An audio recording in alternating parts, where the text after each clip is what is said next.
สวัสดีค่ะ หนูชื่อเด็กหญิงเจษฎาเสียวัฒน์เลขที่ 22 ชั้นมัธยมศึกษาปีที่ 1/16 ค่ะ สวัสดีค่ะ หนูชื่อเด็กหญิงกิตติยาพรหายโศกเลขที่ 19 อยู่ชั้นมัธยมศึกษาปีที่ 1/16 วันนี้พวกเราสองคนจะมาพรีเซนต์เรื่องพายุหมุนเขตร้อนกันนะคะ อันดับแรกพายุหมุนเขตร้อนคือระบบลมพายุขนาดใหญ่ที่ก่อตัวเหนือมหาสมุทรเขตร้อนที่มีน้ำอุ่นมีลักษณะความกดอากาศต่ำพัดวนเข้าหาศูนย์กลางมีความเร็วลมสูงเกิดการก่อตัวและลักษณะเกิดจากความ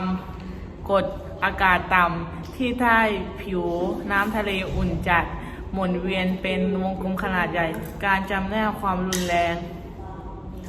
1. พายุดีเปสัน 2. พายุโซนร้อน 3. พายุใต้ฝุ่นหรือเฮอริเคนสร้างความเสียหายร้ายแรงจากลมพายุแรงฝนตกหนักต่อเนื่องคลื่นซัดฝั่งน้ำท่วมและดินถล่มค่ะขอบคุณ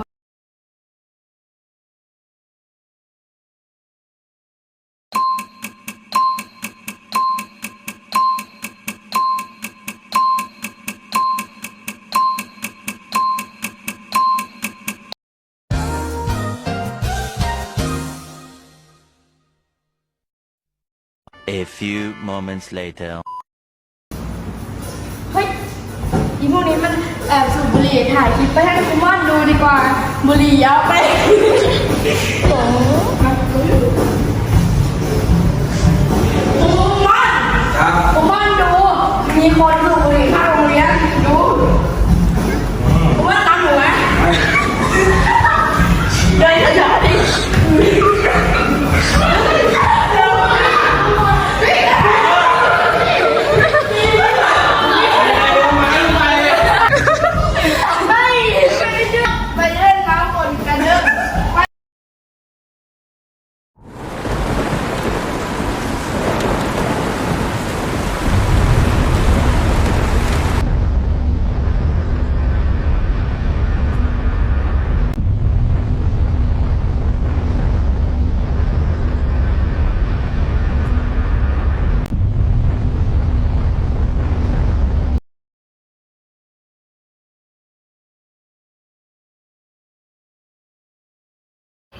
จากคลิปตั้งต้นคือพายุเฮอริเคนคือพายุหมุนเขตร้อนที่มีความรุนแรงสูง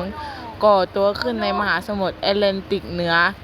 ทะเลแคริบเบียนอ่าวเม็กซิโกและมหาสมุทรแปซิฟิกตะวันออกเฉียงเหนือโดยมีชื่อเรียกต่างกันไปตามแหล่งกำเนิดเช่นหากเกิดในแปซิฟิกตะวันตกจะเรียกว่าใต้ฝุ่นหากเกิดในมหาสมุทรอินเดียจะเรียกว่าไซโคลนพายุหมุนเขตร้อนคือพายุที่ก่อตัวขึ้นเหนือมหาสมุทรหรือทะเลในเขตร้อนที่มีอุณหภูมิน้ำสูงกว่า 26.5 องศามีลักษณะเป็นพายุหมุนความเร็วลมสูงพัดเข้าหาศูนย์กลางแบ่งตามความเร็วได้แก่ Depression โซนร้อนและใต้ฝุ่นซึ่งสร้างความเสียหายอย่างหนักจากฝนตกหนักและคลื่นลมแรงการแบ่งระดับความรุนแรง 1. พายุ Depression 2. พายุโซนร้อน 3. พายุใต้ฝุ่นชื่อเรียกตามแหล่งกำเนิด 1. ใต้ฝุ่น 2. เฮอริเคน 3. ไซโคลนพายุ Depression คือพายุหมุนเขตร้อนที่มีกำลังอ่อนที่สุดมีความเร็วลมใกล้ศูนย์กลางสูงสุดไม่เกิน 61 กิโลเมตรต่อชั่วโมง 33 นอตก่อให้เกิดฝนหนักถึงหนักมากเป็นบริเวณกว้างและลมกระโชกแรงแม้ทำลายล้างน้อยกว่าโซนร้อนหรือใต้ฝุ่นแต่สามารถทำให้น้ำท่วมฉับพลันไอ้บอกกูของรบกูเป็นผู้พันไม่บอกโดนชอบกันพวกกูเพื่อนควาย I'm trying to find the fan มึง